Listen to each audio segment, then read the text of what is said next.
Hello everyone, hello and welcome back to our channel. आज की video में हम अपने थर्ड चैप्टर की थर्ड एक्सरसाइज करने वाले हैं of NCERT exemplar which is linear equation in two variable की हम एक्सरसाइज 3.3 आज स्टार्ट करने वाले हैं from our NCERT exemplar. Last की वीडियोस में आपने देखा था हम लोगों ने अपनी फर्स्ट और सेकंड एक्सरसाइज कंप्लीट कर ली थी। कॉमन चीजें हैं कुछ जिस टाइप के बेस्ड क्वेश्चंस हैं इस पूरे चैप्टर में, इस एक्सरसाइज में भी सेम ही चीजों के ऊपर बेस्ड क्वेश्चंस आने वाले हैं। आई होप आपने लास्ट 2 वीडियोस देखी हैं, अगर नहीं देखी हैं तो एटलीस्ट आपने चैप्टर रिवाइज करा है एंड पढ़ा है कि चैप्टर में क्या क्या चीजें हैं। ऑल्दो हम लोग एक बार क्वेश्चन स्टार्ट करने से पहले फटाफट से देख लेंगे फॉर्मूलाज और बाकी चीजें। So let's get started with our third exercise. तो क्वेश्चन स्टार्ट करने से पहले हम लोग 3 चीजें एक बार रिकॉल कर लेते हैं फिर से। जैसे दो पॉसिबिलिटीज है कि एक सिस्टम ऑफ लीनियर इक्वेशन या तो कंसिस्टेंट हो सकता है या फिर इनकंसिस्टेंट हो सकता है, करेक्ट। तो कंसिस्टेंसी के अंदर फर्दर या तो कंसिस्टेंट होगा या इनकंसिस्टेंट होगा, करेक्ट। कंसिस्टेंट के अंदर फर्दर 2 पॉसिबिलिटीज है कि अगर कंसिस्टेंट है सिस्टम ऑफ इक्वेशन यानी कि 2 इक्वेशंस कंसिस्टेंट है तो उनमें यूनिक सॉल्यूशन हो सकता है या फिर उनके पास इनफाइनाइट सॉल्यूशन हो सकता है उन दोनों इक्वेशन के। यूनिक सॉल्यूशन में हमारे पास कंडीशन क्या थी कि a1/a2 will not be equal to b1/b2। Infinite solution में हमारे पास कंडीशन थी a1/a2 is equal to b1/b2 is equal to c1/c2। And inconsistent में हमारे पास थी कि नो सॉल्यूशन होंगे। इनकंसिस्टेंट मतलब कोई भी सॉल्यूशन नहीं है दोनों इक्वेशंस का जो कॉमन सॉल्यूशन हो। और यहाँ पर हो जाएगा condition a1/a2 is equal to b1/b2 but it will not be equal to c1/c2। तो मैंने आपको शॉर्टकट क्या बताया था, याद कैसे रखना है। कंसिस्टेंसी में या तो तीनों रेशियोज इक्वल होंगे या कोई भी इक्वल नहीं होगा। ऐसा बीच वाला जो काम है कि 2 रेशियो इक्वल हो और फिर तीसरे के अनइक्वल हो, वो किसमें होगा, इनकंसिस्टेंट में, ठीक है। तो अब आज की वीडियो हम लोग अपनी स्टार्ट करते हैं, आज की एक्सरसाइज स्टार्ट करते हैं। थर्ड एक्सरसाइज का फर्स्ट क्वेश्चन क्या बोल रहा है, लैम्डा की वैल्यू फाइंड आउट करनी है। 2 pair of linear equations given है, लैम्डा की वैल्यू फाइंड आउट करनी है 3 सिनेरियोज में। नो सॉल्यूशन के लिए पहले फाइंड आउट कर रहे हैं। नो सॉल्यूशन के लिए हमारी कंडीशन क्या है, a1/a2 is equal to b1/b2 not equal to c1/c2।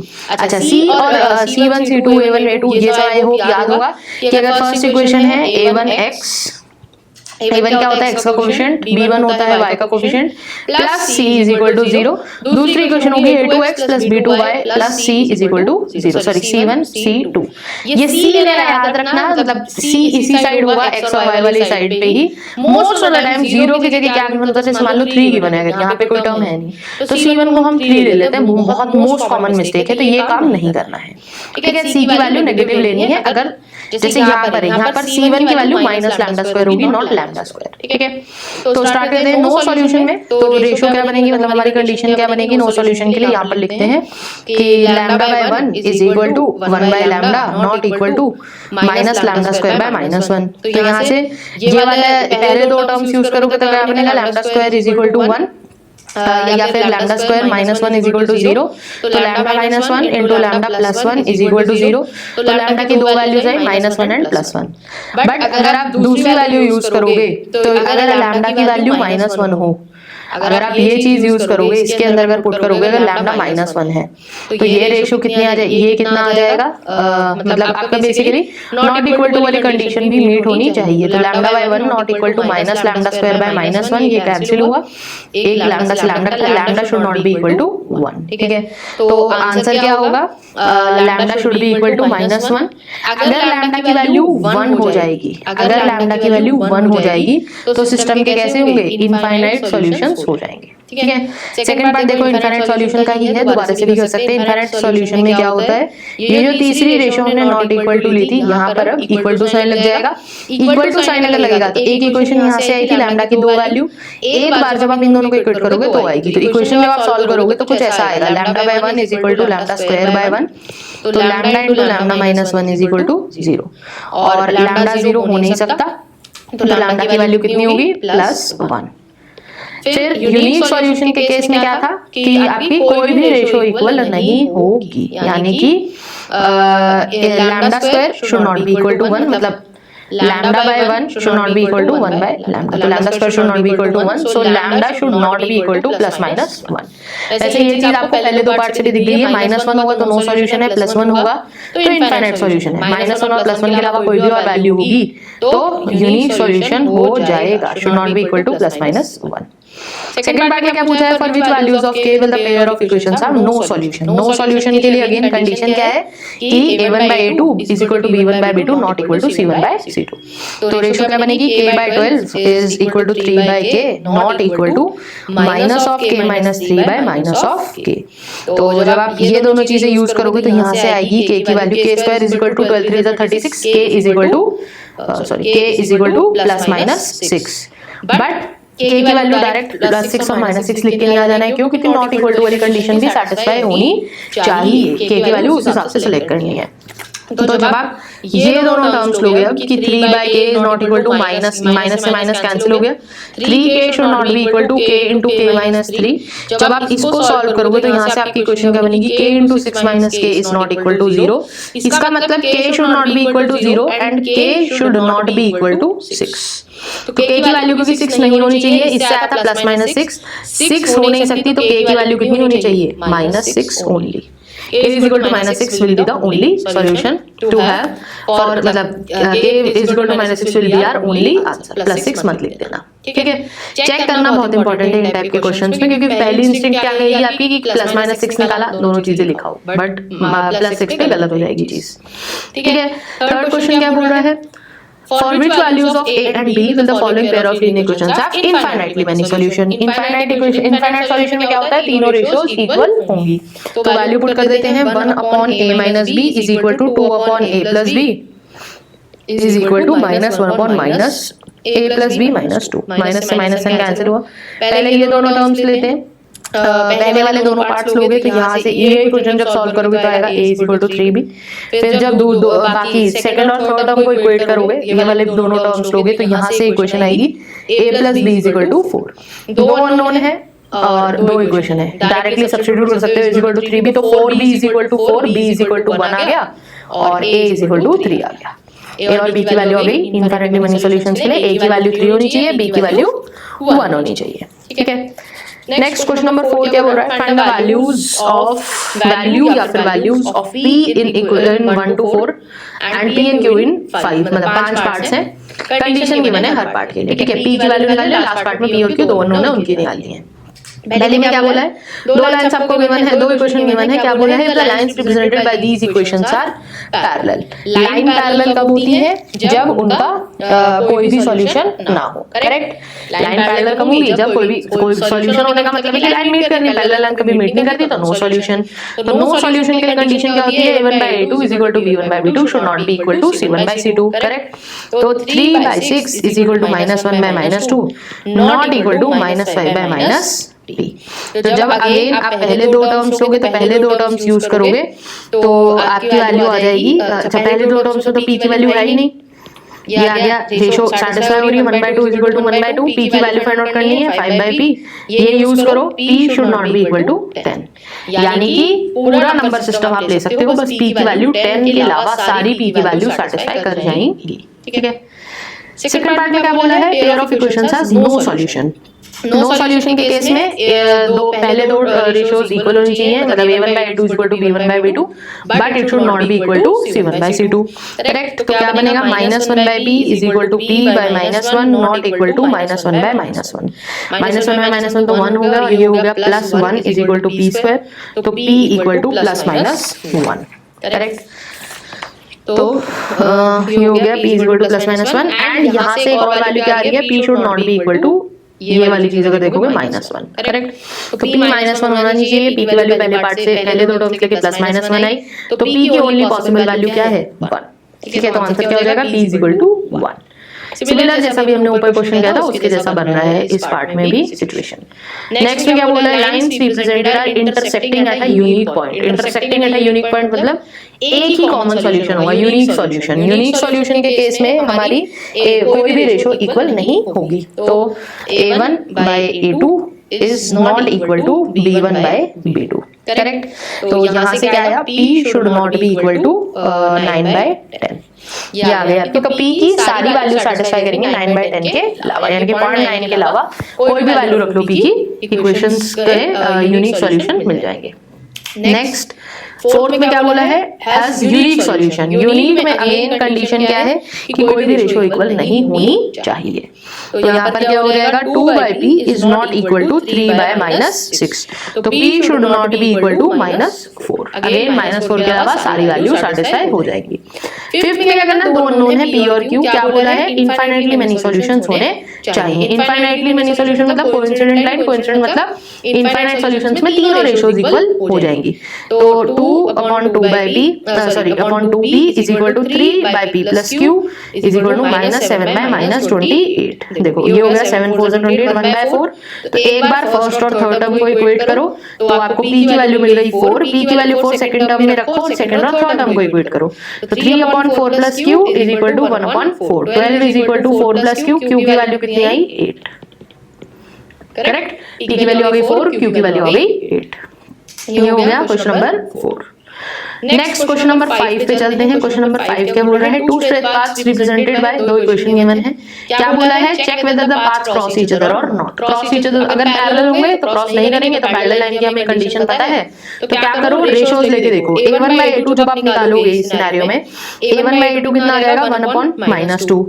b1/b2 कितना आएगा, -3/6, यानी कि अगेन -1/2। तो a1/a2 is equal to b1/b2। c1/c2 देखो, c1/c2 कितना आएगा, -2/-5। करेक्ट, तो -2/-5। ये a1/a2 b1/b2 के इक्वल है, बट वो c1/c2 के इक्वल नहीं है। तो ये रेशियो किस, ये वाली कंडीशन किस वाले उसमें बनती है, जब लाइंस पैरेलल हो। लाइंस भी पैरेलल है तो वो लाइंस कहीं पर भी इंटरसेक्ट नहीं करेंगी। ठीक है। क्वेश्चन 6 क्या बोल रहा है, write a pair of linear equation which has the unique solution x is equal to -1 and y is equal to 3। तो कैसे, कितने सच पेयर्स हम लिख सकते हैं वो मुझे बताना है। यूनिक सॉल्यूशन होना चाहिए, यानी कि a1/a2 should not be equal to b1/b2।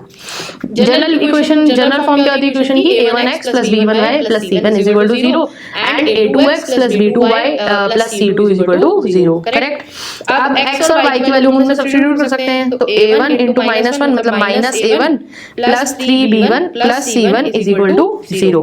दूसरी इक्वेशन क्या बना सकते हैं, -a2 plus 3b2 plus c2 is equal to 0। ये वाली इक्वेशन सेटिस्फाई कराने के लिए अब अगर हम दो लाइंस भी बनाकर देखें, जैसे एक लाइन हो सकती है 2x प्लस y, एक लाइन हो सकती है 2x माइनस y, तब भी ये चीज सेटिस्फाई होगी। एक लाइन ऐसे बनेगी और एक लाइन ऐसे बन जाएगी। बट अगर हम यहाँ पर ऑब्जर्व करेंगे तो हम a1 a2 b1 b2 c1 c2 ऐसी कितनी भी वैल्यूज डाल के कितनी भी number of line, pair of lines बना सकते हैं। तो क्या हो जाएगा आंसर, जैसे इन्होंने पूछा है कि कितने सच पेयर्स हम लिख सकते हैं, तो इनफाइनाइट ऐसे पेयर्स हम, pair of lines, pair of equations लिख सकते हैं जो सिर्फ एक ही, ऐसा भी पेयर हो सकता है, एक पेयर ऐसा हो सकता है, एक ऐसा हो सकता है। Infinite pairs, number of pairs हम लिख सकते हैं। क्वेश्चन नंबर 7 में बोला है दो इक्वेशन गिवन है, इक्वेशंस को सिंपली सॉल्व करना है। दो इक्वेशन है, दो अननोन्स है, इक्वेशन सॉल्व करनी है, वैल्यू फाइंड आउट करना है और फिर इन दो एक्सप्रेशंस की वैल्यू कैलकुलेट करनी है। तो इक्वेशन अब एलिमिनेशन या सब्स्टिट्यूशन किसी से भी सॉल्व कर सकते हैं। जैसे यहाँ पर क्या दिख रहा है, इस इक्वेशन में प्लस y है, इसमें माइनस y है। अगर दोनों इक्वेशंस को ऐड करेंगे तो क्या हो जाएगा, 6x is equal to 23 plus 19, कितना हो गया आपका 42। तो x की वैल्यू कितनी आ गई, 6 7 42 7। y की वैल्यू यहाँ से कितनी आएगी, 23 माइनस, किसी भी एक इक्वेशन का यूज कर सकते हो y फाइंड आउट करने के लिए। 23 माइनस 2x यानी कि 23 माइनस 14। तो y की वैल्यू यहाँ से कितनी आ जाएगी, 9। ठीक है, 23 माइनस 14। x की वैल्यू पता है, y की वैल्यू पता है, 5y माइनस 2x की वैल्यू कितनी हो जाएगी, 45 माइनस 14। ये हो गया आपका 31। y बाय x माइनस 2 की निकालनी है तो 9/7 माइनस 2, तो फ्रैक्शन में आएगी -5/7। ये हमको फाइंड आउट करना था। 8th क्वेश्चन बोल रहा है x और y की वैल्यू फाइंड आउट करनी है इन द रेक्टेंगल। रेक्टेंगल क्यों बोला है, जो लेंथ है वो तो सेम है, यानी कि ये भी 7 ही होना चाहिए क्योंकि ये इधर 7 लिखी है और ये जो ब्रेड्थ है ये 13 लिखी है, तो ये भी 13 होना चाहिए। तो दो इक्वेशन क्या बनी, x plus 3y should be equal to 13 and 3x plus y should be equal to 7। इन दोनों इक्वेशन को कैसे सॉल्व कर सकते हैं, अगर एलिमिनेशन से सॉल्व करना है तो 3 से मल्टीप्लाई करो इस इक्वेशन को, 3x plus 9y is equal to 39। ये हो गई आपकी फर्स्ट इक्वेशन। इससे सब्ट्रैक्ट करो दूसरी इक्वेशन -7 जो ये वाली इक्वेशन थी। तो यहाँ से 3x से 3x कैंसिल हो गया और 9y minus y 8y is equal to 32, y is equal to 4 and x is equal to जैसे एक कोई भी एक इक्वेशन में वैल्यू सब्स्टिट्यूट कर सकते हैं, तो 13 माइनस 4 3 जा 12 यानी कि 1। x की वैल्यू आ गई 1, y की वैल्यू आ गई 4। क्वेश्चन नंबर 9 में हमको again pair of equations solve करने हैं, काफी सारे पार्ट्स हैं इसमें, तो फटाफट से एक बार सॉल्व करना स्टार्ट करते हैं, ठीक है। तो पहली में है x plus y equal to 3.3, substitution से भी कर सकते हो। जैसे सब्स्टिट्यूशन से कैसे करेंगे, x is equal to 3.3 minus y, और ये चीज यहाँ पे सब्स्टिट्यूट कर दो, ठीक है। तो यहाँ से इसको जब आप सिंप्लीफाई करोगे इस इक्वेशन को, तो क्या बनेगी 3x minus 2y is equal to minus 0.6। Invert भी कर सकते हो, दूसरी इक्वेशन है। अब x यहाँ पर सब्स्टिट्यूट करो, तो ये वाली इक्वेशन आपको एक बार खुद से सॉल्व करके देखनी है। बेसिक चीज है, एलिमिनेशन या सब्स्टिट्यूशन, किसी भी एक मेथड का यूज करके सिंपली इक्वेशन सॉल्व करनी है। आपको वीडियो पॉज करके सॉल्व करते जाने हैं पार्ट्स और क्रॉस चेक करते जाना है आंसर। फर्स्ट पार्ट में आंसर क्या आएगा कि x की वैल्यू आएगी 1.2, y की वैल्यू आएगी 2.1, ठीक है। Now coming to second part में पहले क्या करो, एलसीएम लो और इक्वेशन सिंपलीफाई करो। कैसे, 12 लो एलसीएम, तो इक्वेशन क्या बन जाएगी 4x plus 3y is equal to 48। Similarly यहाँ पर लो एलसीएम 30, यहाँ पर कितना हो जाएगा 6 और 8 का एलसीएम ले लो, 2 3 जा 6, 2 4 जा 8, 4 3 जा 24, तो 4 5 जा 20x minus 3y is equal to 4, 20x minus 3y is equal to 96। ये दो इक्वेशंस को आप सॉल्व करो। इनको जब सॉल्व करोगे तो इनका आंसर आएगा, x की वैल्यू आएगी 6, y आएगा 8। एक बार क्रॉस चेक कर लेना है। थर्ड पार्ट में देखो, थर्ड पार्ट में अगेन सेम काम करना है। थर्ड पार्ट का आंसर क्या आएगा, थर्ड में x आएगा 3 और y आएगा 2। एक बार क्रॉस चेक कर लेना, सेम चीज है, रिपीटेटिव काम है। रिपीटेटिव क्यों बना रहे हैं इतने सारे पार्ट्स, क्योंकि मैंने जितने ज्यादा क्वेश्चंस हाथ से करोगे उतने, जितने क्वेश्चंस हाथ से निकल जाएंगे उतनी अच्छी आपकी प्रैक्टिस हो जाएगी इक्वेशन सॉल्व करने की। फोर्थ पार्ट में क्या बोला है, फोर्थ पार्ट में भी सेम चीज करनी है, एलसीएम लो सिंपलीफाई करो, ठीक है। फोर्थ पार्ट में अच्छा, फोर्थ में एक चीज ध्यान रखना, अगर आप यहाँ पे एलसीएम लोगे तो यहाँ पे एलसीएम 2xy बन जाएगा। जब आप मल्टीप्लाई करोगे तो एक टर्म xy वाला आ जाएगा, तो उसको सॉल्व करने में प्रॉब्लम होगी। तो जब भी ऐसा कुछ दिखे तो आप हमेशा क्या करो, इस टाइप के इक्वेशंस में आप 1/x को u ले लो, 1/y को v ले लो। आप u और v में एक इक्वेशन बनाओ। जैसे इक्वेशन क्या बनेगी, u/2 minus v is equal to -1 and u plus v/2 is equal to 8। ये दोनों इक्वेशन सॉल्व करो, u और v की वैल्यू निकालो और फिर उनसे उनका रेसिप्रोकल लेके xy निकालो, ठीक है। तो फोर्थ पार्ट इस तरीके से करना है, और फोर्थ पार्ट में आपका आंसर आएगा 1/6 एंड 1/4। x की वैल्यू 1/6, y 1/4। फिफ्थ पार्ट में simple straight away simple equation है, सॉल्व करना है। x आ जाएगा 1 और y आ जाएगा -1। सॉरी, फिफ्थ में। सिक्स्थ पार्ट में आपका आंसर आएगा, सिक्स्थ में भी सेम काम करना है। देखो अब यहाँ पर क्या है, x upon a plus y upon b। तो यहाँ पर क्या करो, जब आप एलसीएम लोगे तो a b बनेगा, a b को मल्टीप्लाई करो। यहाँ पर थोड़ा सा a और b है, वैल्यूज नहीं है, तो उसके चक्कर में कंफ्यूज मत होना, आंसर a और b के टर्म्स में ही आएगा। 6 में x की वैल्यू आएगी a स्क्वायर और y की वैल्यू आएगी b स्क्वायर, ठीक है। सेवेंथ पार्ट में आपका x की वैल्यू आ जाएगी। अब 2xy देख के घबराना नहीं है, ये xy देख के और 2xy देख के घबराना नहीं है, ये कहीं ना कहीं भी कैंसिल हो जाएगा, ठीक है। और यहाँ पर भी क्योंकि आपको x और y ऐसे दिख रहा है, तो यहाँ पर भी क्या करना है, जब आप फाइनली पूरी क्वेश्चन सिंपलीफाई कर लोगे तो सिंपलीफाई करके 1/x को u रखना है और 1/y को v रखना है, ठीक है। यहाँ पर जब वैल्यू फाइंड आउट करोगे तो x आएगा 1/2, y आएगा -3/2।